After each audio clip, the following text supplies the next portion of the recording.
Revelator Aggregator. Wanted to do a quick video on death fakers.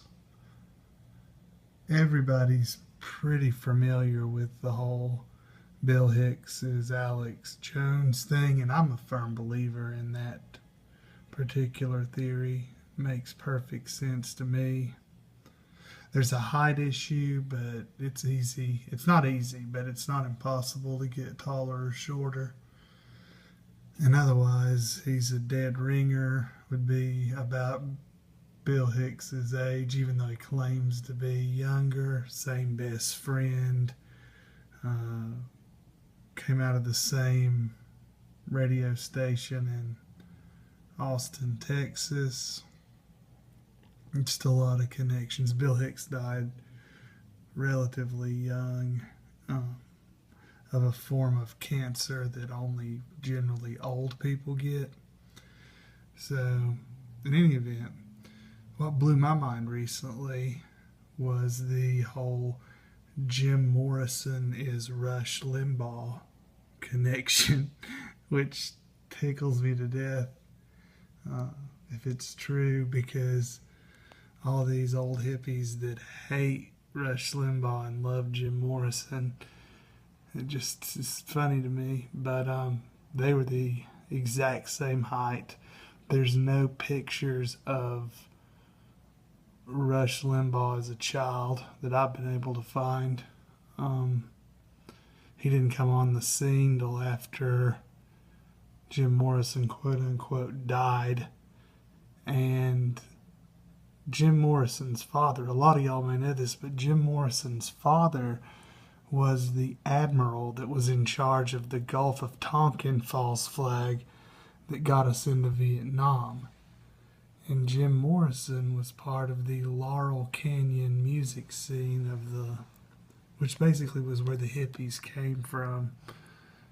Not Haight-Ashbury, but L.A., and they were most of the band's members and lead singers, not just the Doors, but all of the hippie bands out of the Laurel Canyon scene.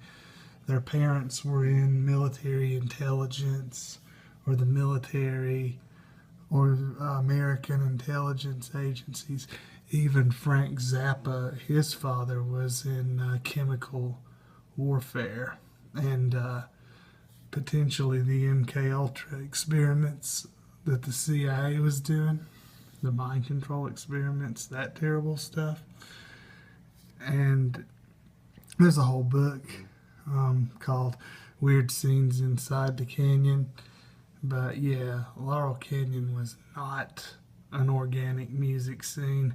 The Byrds were totally fake. Most of their early albums were done by studio musicians. That's true, the Mamas and the Papas. All these bands just out of the blue showed up in Laurel Canyon right at the same time. And LA wasn't even, there was no music scene there then. It's hard to believe now, but there wasn't. Like New York and Nashville and places were the center of the American music scene at that time.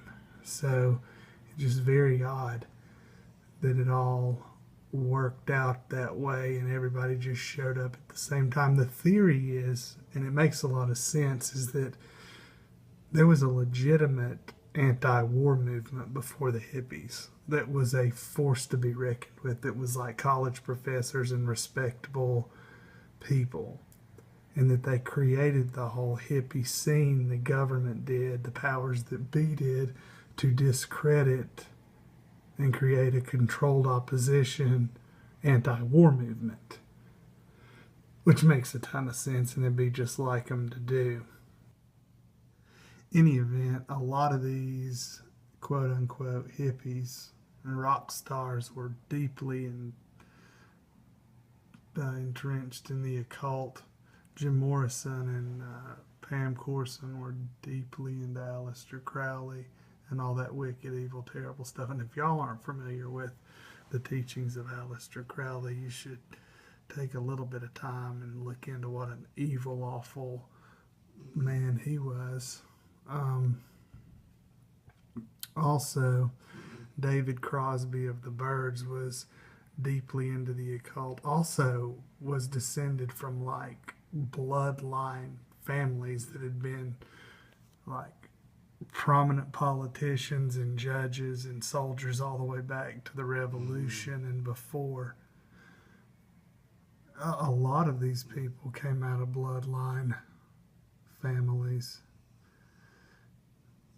So, in any event, I got to thinking today, because I've been doing a lot of thinking about all these death fakers, because, see, I think that's a big trick that the Illuminati, the quote-unquote Illuminati, picked up from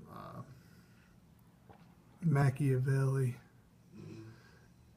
faking your own death to fool your enemies. Also, they're into like having these big rituals to gin up negative energy. They'll kill a celebrity and everybody will get sad because they worship that false idol celebrity.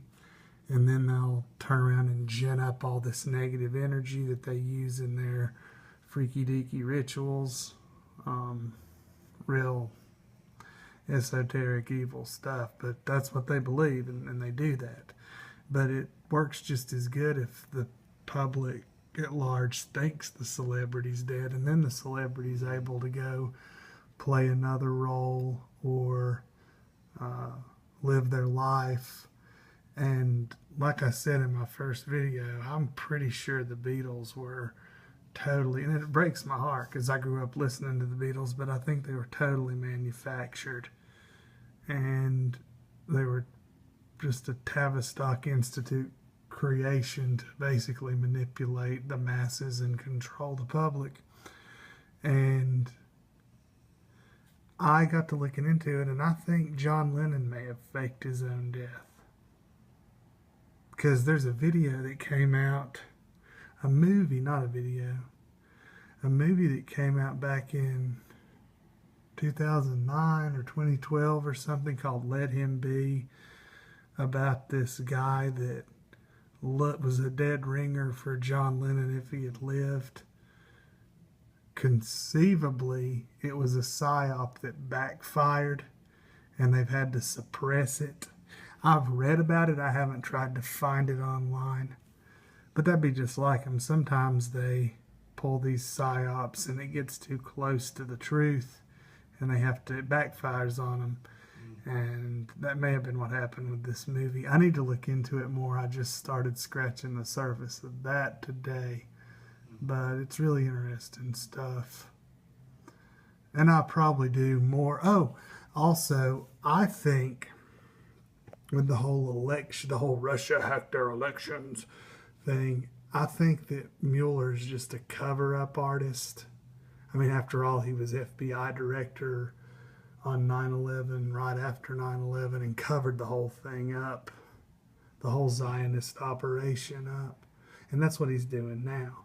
See, I think Israel interfered for Trump, and I think the Queen and, what's it called, GCHQ and MI6, British intelligence, interfered for Hillary, and Mossad is just way more effective at manipulating the public than British intelligence is. So I think Seth Rich might be Mossad, and I've heard rumors that he faked his own death, or they faked his death, and he's like safely on a kibbutz or something in Israel now, which would explain his family's odd behavior, the whole lack of any prosecution for his quote-unquote death, all the strange incidents surrounding his death. So Seth Rich very well may be a death faker too. Who knows? But in any event, I'll keep my eye on all this stuff, and we'll probably do more videos. Father God bless you all. Jesus Christ saves. Stay positive.